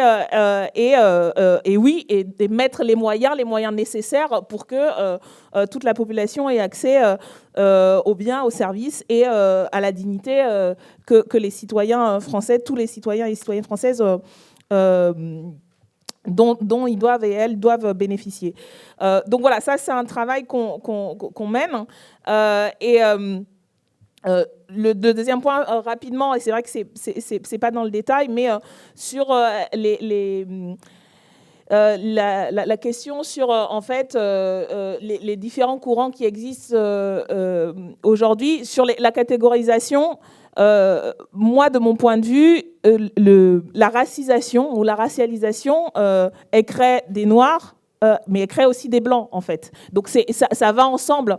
Et donc, oui, il y a une racisation des populations blanches, parce qu'il y a la racisation des populations noires et autres, en fait. Donc, je pense qu'il y a là aussi beaucoup d'études différentes. Et après, je pense que c'est important de voir aussi qu'il y a beaucoup de courants, par exemple, ce qu'on appelle en France les décoloniaux, mais les études décoloniales, en fait, elles sont bien plus larges que le prisme qu'on le prend en France. Elles trouvent notamment leur origine dans des recherches en Amérique du Sud, notamment sur ces questions-là, et j'ai vraiment beaucoup aimé votre intervention parce que il y a aussi une histoire en fait en termes de recherche, mais une histoire aussi sur la colonisation en Amérique du Sud très riche. Et donc le courant décolonial, il trouve son origine dans cette histoire-là aussi. Et donc il y a vraiment une diversité de recherches sur le sujet. De l'histoire de l'esclavage, de la colonisation, de la décolonisation, de la post-colonisation, donc un champ très riche que je vous invite à découvrir. Le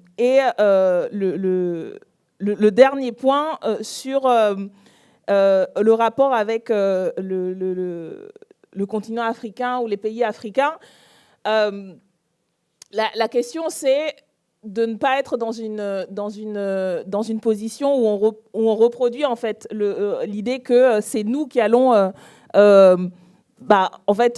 trouver des solutions pour les pays et pour les populations. Et c'est vrai que du coup, ce qui est de notre responsabilité au niveau, par exemple, économique, de l'intervention économique des entreprises françaises, on peut décider de mettre un terme à cette prédation-là, ou en tout cas de refuser ou de ne pas signer des accords de libre-échange qui perpétuent une forme d'asservissement économique. On peut décider sur la présence, par exemple, des militaires français sur des terrains d'opération, voilà, de mettre un terme à ces présences-là dont on pense qu'elles ne résolvent pas le problème. Voilà, on a ce qui est de notre responsabilité. Et après, et je pense que ce à quoi faisait référence aussi Carfa sur le fait qu'il y a nécessairement un dialogue, parce que la question c'est que demandent les peuples de ces pays, les États et les gouvernements qui sont les interlocuteurs. Donc voilà, je pense qu'il y a nécessairement à reconstruire un dialogue et une reconnaissance à égalité. Je pense qu'il y a un travail à faire des deux côtés en fait de l'Atlantique, mais notre responsabilité, et nous, si nous sommes en responsabilité, nous avons un certain nombre de mesures que nous pouvons faire et que nous mènerons aussi au niveau européen, parce qu'il y a ce niveau-là. Voilà, donc au-delà de ça, et comme on n'a pas... je ne peux pas parler à la place des différents acteurs qui existent, mais on assume, nous, d'être dans une démarche différente, et c'est ça qu'on souhaite mettre en œuvre, aussi bien au niveau de la question de la reconnaissance mémorielle que de la responsabilité économique, financière et militaire de ce que fait la France, que continue à faire la France, et que nous nous engageons à faire cesser. Voilà quelques éléments. Bien entendu, voilà, ça n'embrasse pas du tout tous les sujets, mais je pense qu'on pourra continuer la discussion aujourd'hui et dans les semaines à venir à travers, encore une fois, ce qui va être organisé et continuer à être organisé par les équipes thématiques et nous-mêmes, notre travail parlementaire sur ces sujets, puisqu'on va continuer à produire et à interpeller sur ces sujets. Voilà, je vais laisser la parole à Younous et ensuite Carfa. Merci. Très, très rapidement, en remarque conclusive, je pense que Daniel a dit quelque chose qui est extrêmement important, c'est qu'il convient aussi de célébrer les luttes. Et lorsque nous regardons cette histoire de l'esclavage et de la colonisation, nous voyons qu'en réalité, les esclaves ont gagné. Et sur l'instant, puisque l'esclavage a été aboli. Alors qu'on pouvait considérer, au moment où cette histoire s'accomplissait, que cela pouvait être très difficile et qu'il n'y avait pas de voie possible pour une issue positive. Donc c'est très important que de dire cela et que de célébrer la lutte, parce que nous sommes aujourd'hui dans un certain nombre de combats que nous considérons, que beaucoup considèrent comme étant des combats difficiles. Et beaucoup laissent à penser, à croire que finalement, tous ces combats vont déboucher sur des impasses et qu'il y a une forme de fin de l'histoire. Lorsqu'il y a la lutte, il n'y a pas de fin de l'histoire. Et le progrès doit continuer à être en mouvement. Et c'est ce que cette histoire nous enseignent. L'histoire de l'esclavage, l'histoire de la libération en Afrique du Sud avec l'apartheid, au moment où l'apartheid s'accomplissait, beaucoup de gens considéraient tellement que c'était difficile que ce n'est pas possible. Bon. Donc, il y a une issue, et il y a une issue par la lutte. Ça, c'est quelque chose dont nous devons être absolument convaincus. La deuxième chose, c'est concernant la question que vous m'avez posée sur la situation en Martinique. Le descriptif que vous avez fait est tout à fait juste. Lorsque Aimé Césaire décide, fait le choix de la départementalisation plutôt que l'indépendance, il pense à une décolonisation par l'égalité. Et le maître mot pour nous, en tout cas pour nous, à la France insoumise, dans notre relation avec les Outre-mer, c'est l'égalité, l'égalité pleine, sur tous les plans. Le chlordécone est un scandale sanitaire, sans doute le plus grave de la période récente en France et en Europe.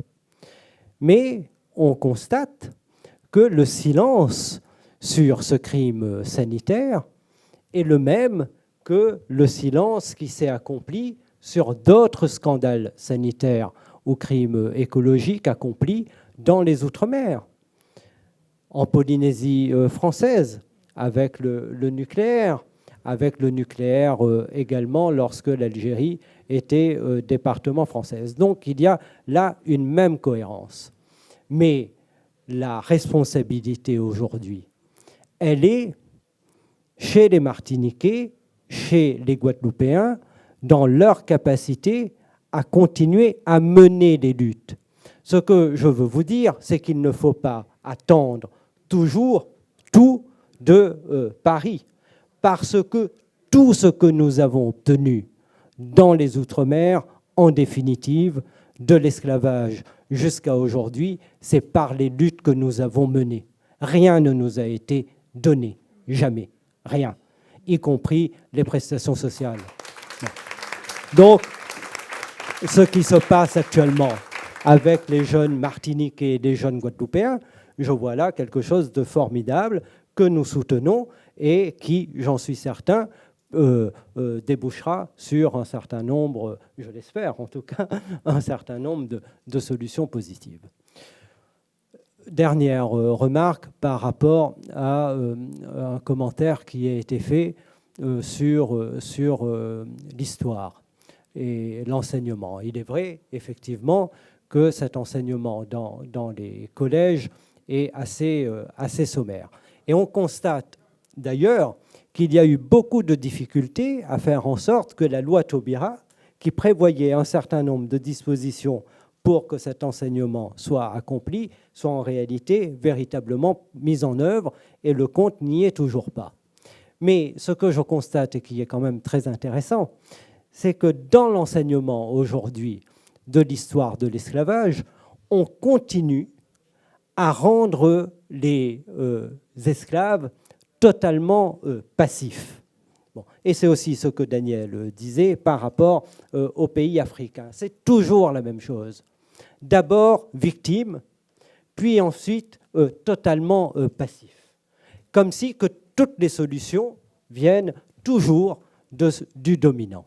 Eh bien, je crois que nous devons aussi nous-mêmes sortir de cette victimisation parfois et glorifier celles et ceux qui ont été à l'origine de l'abolition et d'un certain nombre d'avancées. J'avais commencé mon propos en disant, et je pense que c'est un point important, en disant que la contribution des luttes des esclaves aux valeurs de la République a été essentielle. C'est un pan de l'histoire qui est tout à fait méconnu, qui est même diminué par celles et ceux qui enseignent très bien la Révolution. Bon. Donc, parce que sans doute ils sont ignorants, parce que sans doute il n'y a pas encore suffisamment de recherches qui ont été accomplies. Et il faut effectivement investir ce champ de la recherche. Ce que nous constatons avec la mise en cause aujourd'hui des libertés académiques est sans précédent. C'est un recul extrêmement grave. La France se distingue d'ailleurs de beaucoup de pays. On est beaucoup plus avancé ailleurs. Je peux vous dire en tout cas, pour terminer quand même un peu sur une note positive, que du côté de l'Union européenne, la nouvelle présidente de la Commission a fait adopter un nouveau plan d'action de lutte contre le racisme. Je vous invite à lire ce nouveau plan d'action de lutte contre le racisme qui a été travaillé avec nous, c'est-à-dire l'intergroupe de lutte contre le racisme. Et tout ce qui fait polémique en France figure dans ce plan d'action. Ce plan d'action appelle les États membres à lutter aujourd'hui contre le racisme structurel dans les institutions. Ce plan d'action invite les États à faire en sorte que la recherche, en particulier la recherche fondamentale, sur l'ensemble de ces questions, soit renforcée. Eh bien, j'espère que la France prendra ce chemin.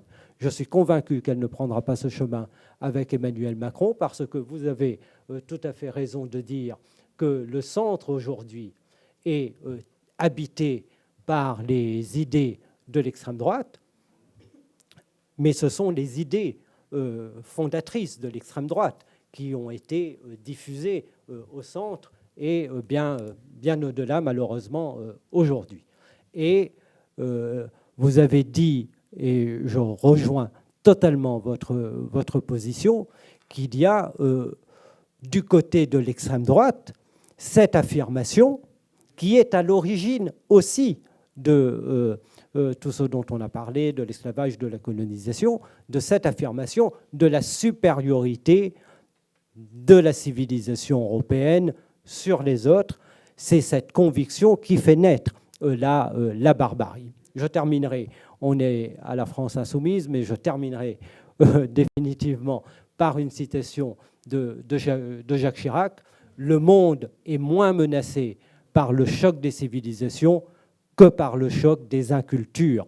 Et c'est pourquoi les travaux sur la mémoire sont extrêmement importants.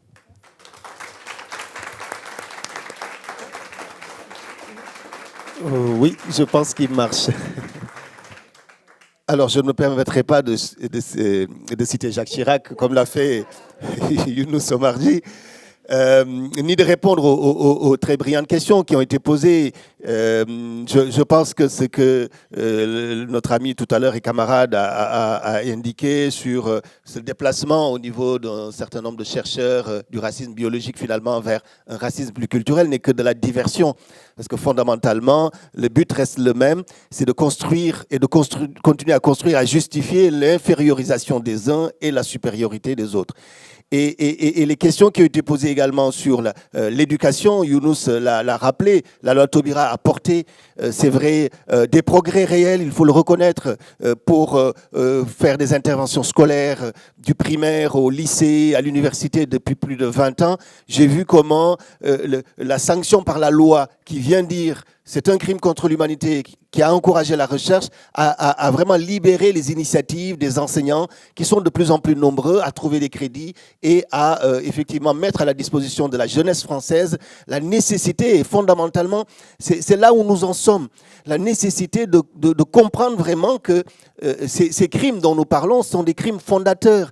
Ce n'est pas des crimes annihilants, ce n'est pas des crimes déstructurants. Celui-ci, il est fondateur de nouvelles sociétés extrêmement inégalitaires. Et malheureusement, l'organisation du déni et de la négation, parce que en fait c'est ça, continue encore d'exister aujourd'hui. Et l'illustration la plus nette, c'est le président Emmanuel Macron qui refuse absolument de déboulonner tout statut.